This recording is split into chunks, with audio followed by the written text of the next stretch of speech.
Ini dia Honor Magic Pro phone ni akan masuk Malaysia. Tak lama lagi phone ni akan ganti model semasa iaitu Magic 7 Pro. Sebabkan phone ni belum lagi masuk Malaysia, jadi aku tak boleh nak share banyak benda pasal phone ni. Jadi macam biasa, here we go. Honor Magic Pro ni datang dengan kotak baru berwarna silver dan dekat kotak ni ada rekaan modul kamera Honor Magic Pro.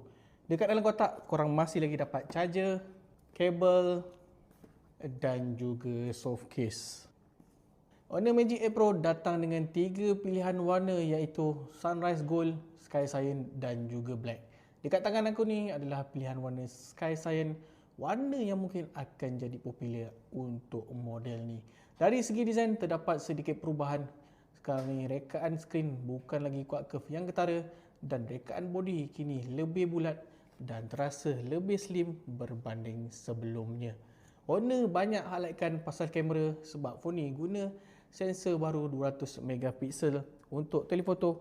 So hasil gambar dia memang on top. Selain tu, Magic Pro ni adalah phone official untuk fotografi gear tourism untuk tahun 2026.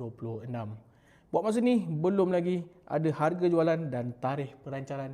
Jadi korang rasa berapa harga untuk phone ni nanti? Cuba komen dekat bawah.